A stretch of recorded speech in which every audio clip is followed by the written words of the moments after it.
You are now watching On Point, a news and public affairs show from California State University, Northridge.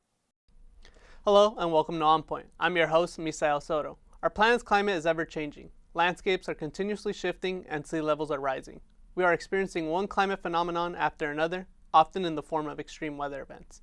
These unpredictable climate conditions put our environmental infrastructure to the ultimate test. Whether it will withstand is another question. Today we're joined by our guest, Dr. Peter Edmunds, who is a professor of biology here at CSUN, whose research focuses on the physiological ecology of tropical reef corals, while evaluating the response of the corals to climate change or rising seawater temperatures. And Ms. Miranda Jackson, who is the founder and social media manager for Sustainably Managed, a network designed to be a resource for those interested in learning more about climate change and marine science. Welcome and thank you for joining us. Thank you for having us. Thank you for having us. Well, just for start, can you guys briefly tell us what got you started in this field?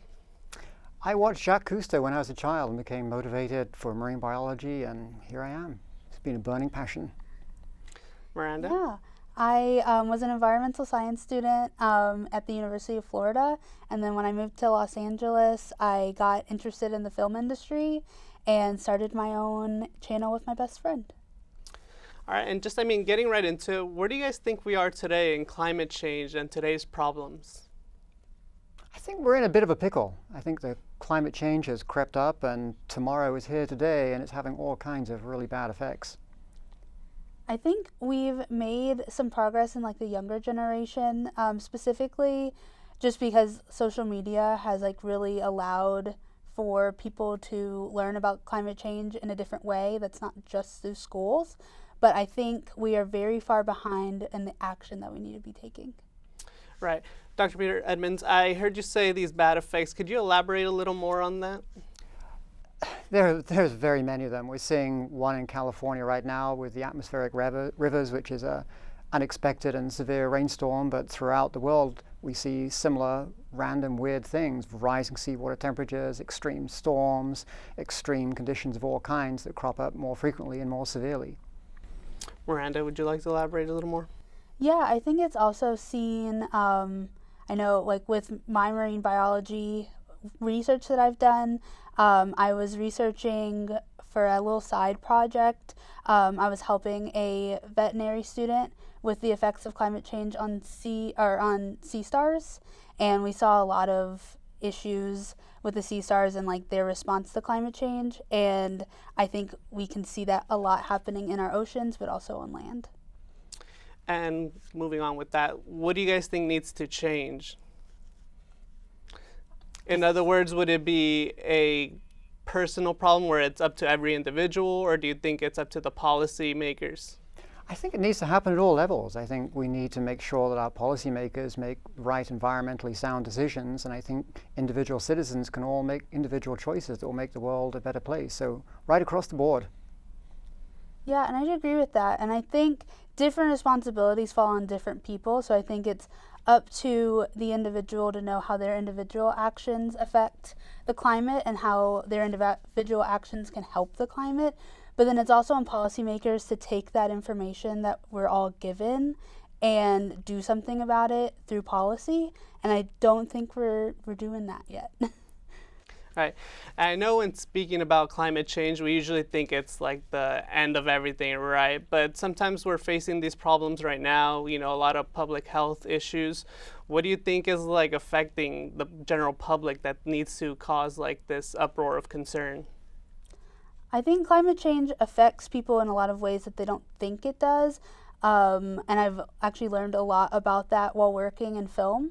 I work for a company called Earth Angel, and we apply sustainable services onto film sets. And a lot of people don't think about how their individual waste, their waste production affects how the climate is moving, but then also when they go home in their cars, and then they turn on, all the electricity that they use. And I think people don't think about how a collective action of millions to billions of people doing that every day can affect the climate.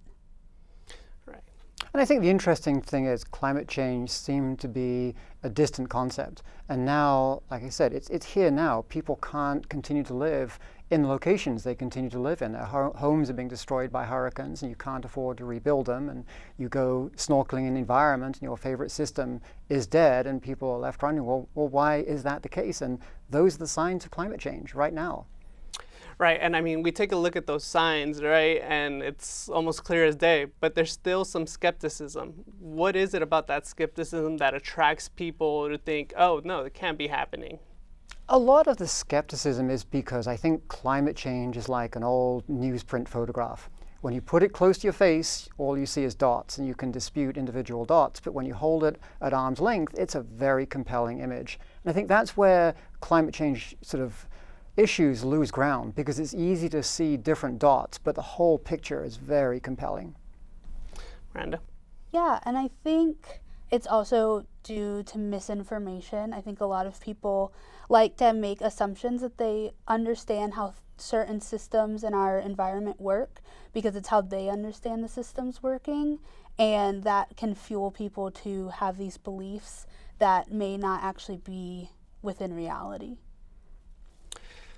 And just moving forward with that, who do you think is at most risk? I mean, when we think about these kind of issues, climate change, we mentioned that there's like these huge climate phenomena that are happening around the world that are destroying cities that are making it inhabitable. But who really is in danger of this?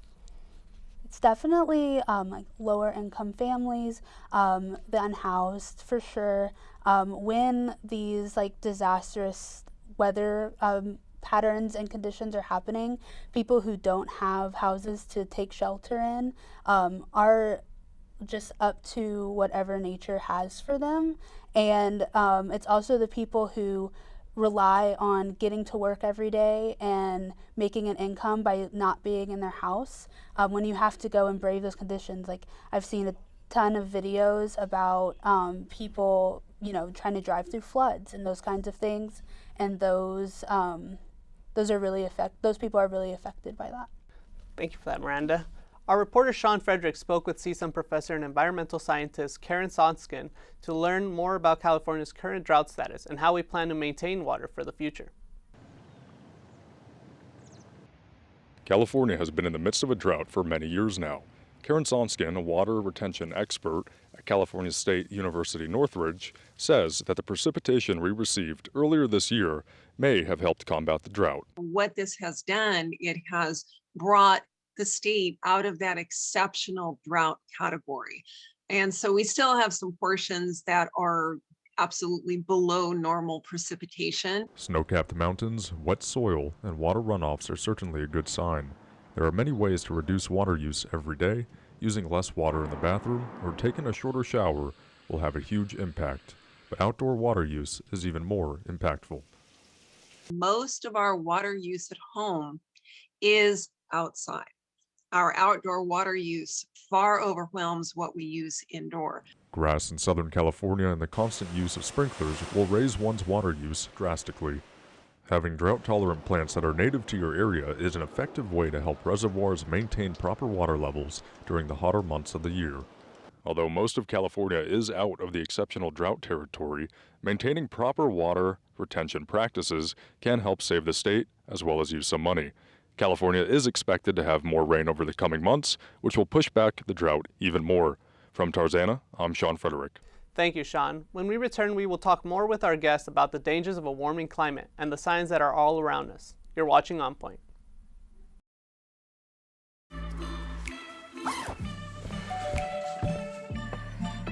Yo, camping buddy. Okay, you guys ready? Dude, I thought you were driving. I thought you were driving. Oh, I never said I was driving. I definitely can't drive.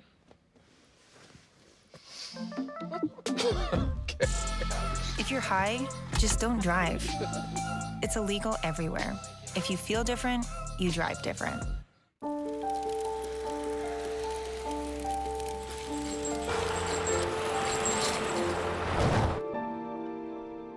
Did you know dragging chains can spark a wildfire? Only you can prevent wildfires. Welcome back to On Point. We are now joined by our guests, Dr. Peter Edmunds and Ms. Miranda Jackson. I want to talk about some of the environmental issues surrounding us. In 2020, we saw California's latest drought, covering nearly 49% of the state, with a drought area population of over 5.5 million. Can you explain some of the issues that you feel aren't talked about enough? I think a lot of the issues that aren't talked about is just how widespread these effects are. It's not just an issue of a drought, it's all the organisms that depend on it, and many of those organisms are critical to agriculture and human culture. And so we see animals dying out, we see animals changing their range distribution, we see animals that are critically important for pollinating crops. All of them are changing. They have tremendous cascading effects, and those cascading effects are things we're not really addressing. When I was in school, I learned a lot about biodiversity and how important biodiversity is for the environment. And when you have rising temperatures and climate change is affecting those animals, fewer and fewer animals are able to survive these changing climates. And fewer biodiversity we have, fewer animals we have to bioregulate the environment. Right. Professor Edmunds, could you elaborate a little more on the changing of patterns of these animals? Because I mean, usually when we think, we're just kind of thinking of ourselves, right? But we don't think about our friends in the sea, in the sky. Talk a little more about that. I don't think as humans we quite appreciate our role in the ecosystem. We're part of the ecosystem, we contribute to the ecosystem, and we depend on the ecosystem. And so all the animals that we rely upon, they have their own lives, so to speak, and they're changing their distribution, and the food resources we used to depend on are changing. The animals that they depend on for food resources are changing.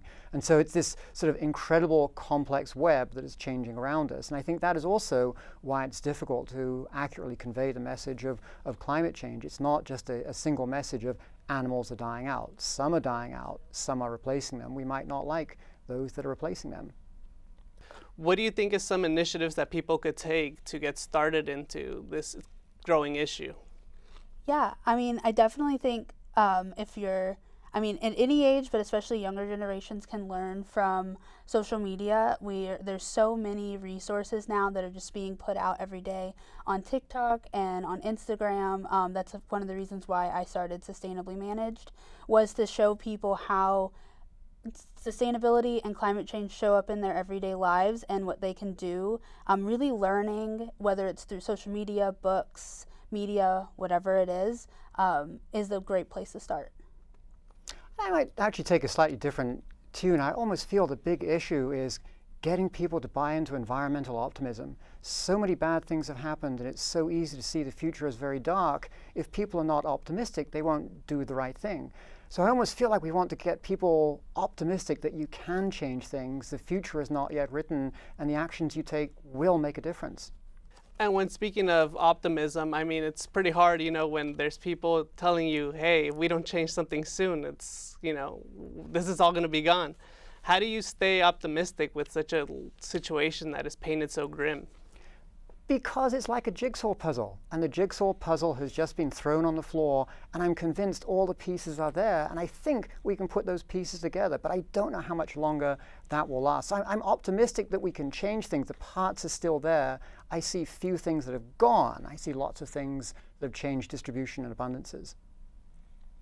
Yeah, and I think focusing on the wins is really important. I think people see all this devastation and the things that could happen that are bad, but we have daily wins for conservation, environmental science, and even in policy. Even when there are bad policies being pushed, there are a lot of good happening, especially here in California.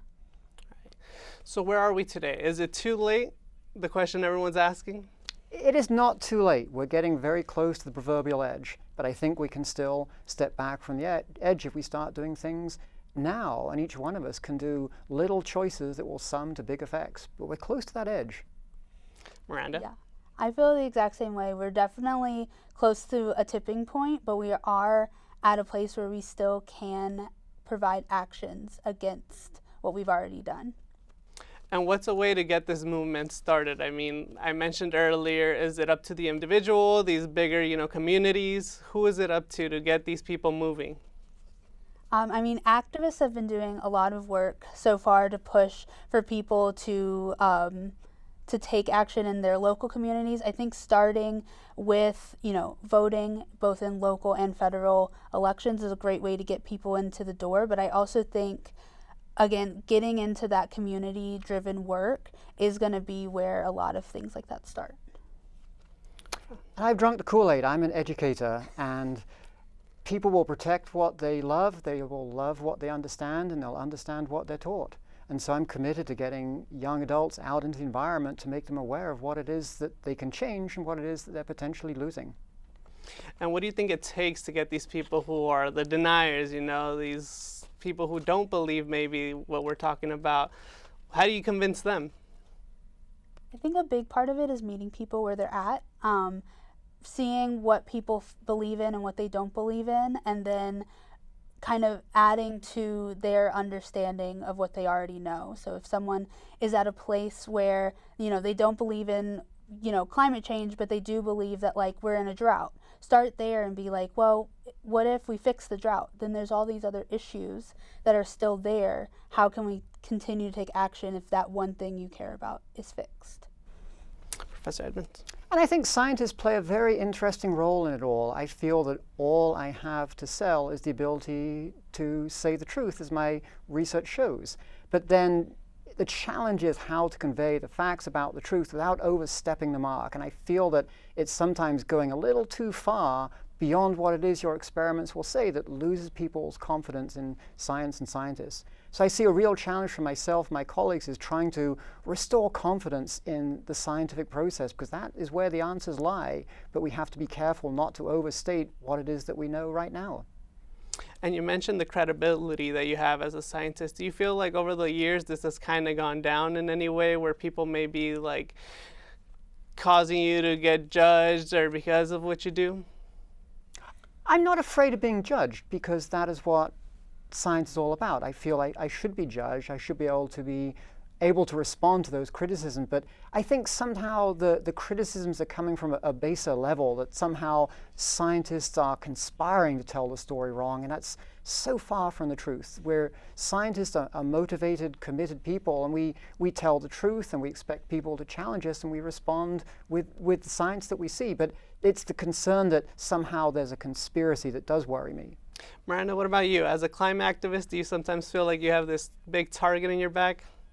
I sometimes feel that way just because there is a lot of people, online specifically, that feel a little bit emboldened by not being able to see someone that they're talking to, and they feel like they can just say what they want to about the stuff that I'm working on, or the stuff I'm working on is too hard for a normal person to be implementing. And that's really what I'm trying to break down with the content that I make, is that all of this individual action is really important, and it can build up to something that's impactful.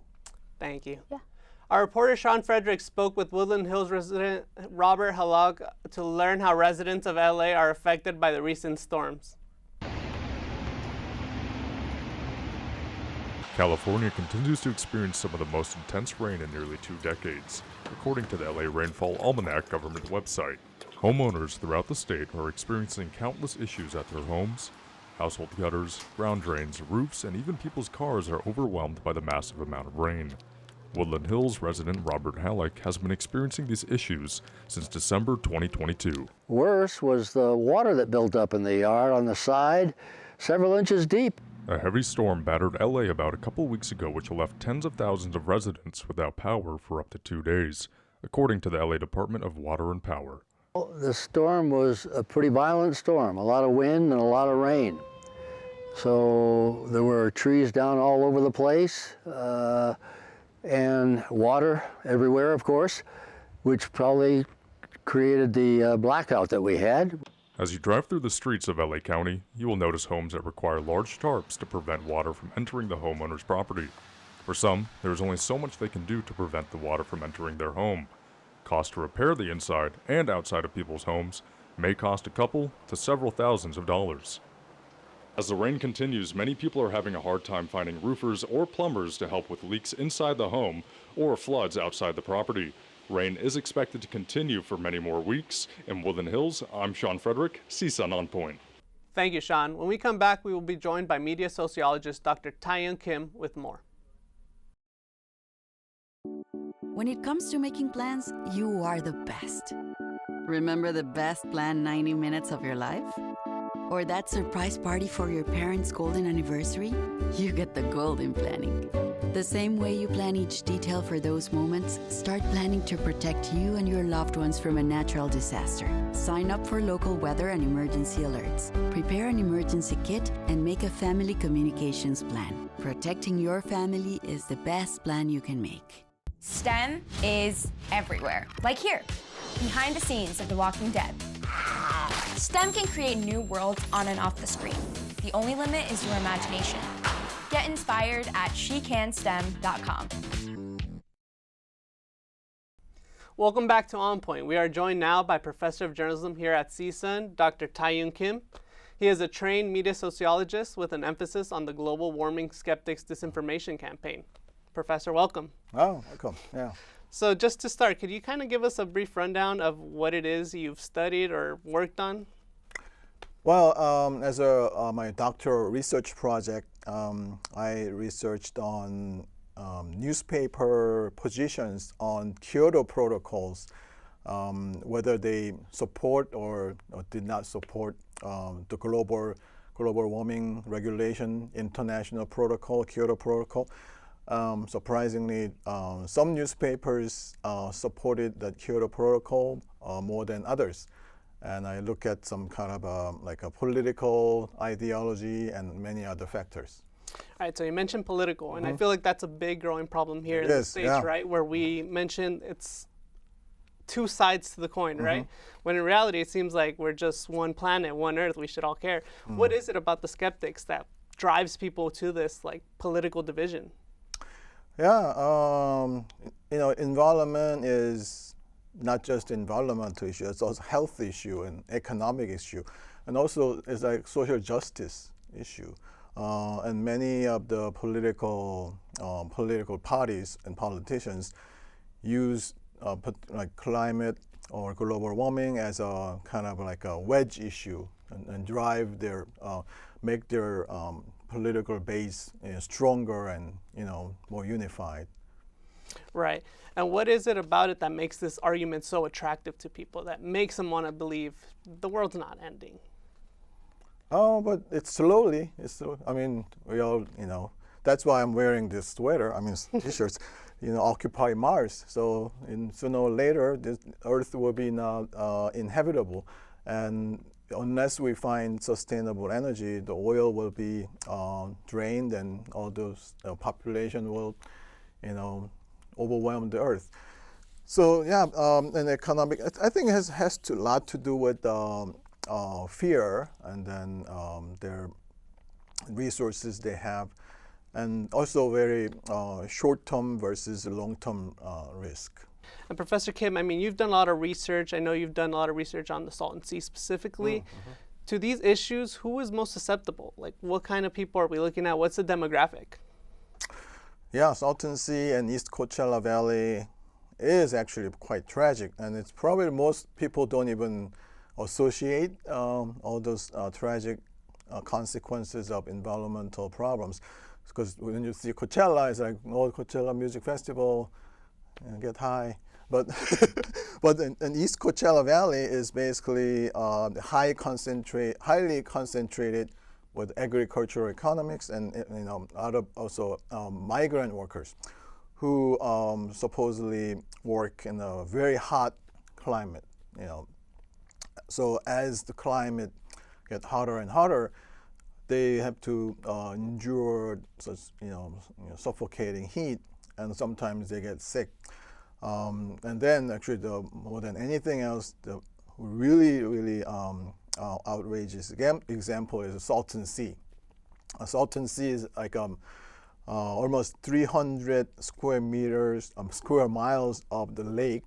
It's rapidly drying, and that because it's drying up, it creates odor and dust like you cannot even imagine.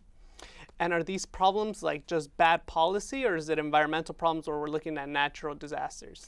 I think it's nobody like knew it's going to happen, and also very challenging problem to tackle. But what I think the reason somehow this is not addressed fast enough is the people who actually suffer the most, or still are very poor working class farm workers, purepechas, actually purepecha migrants from Michoacan, Mexico.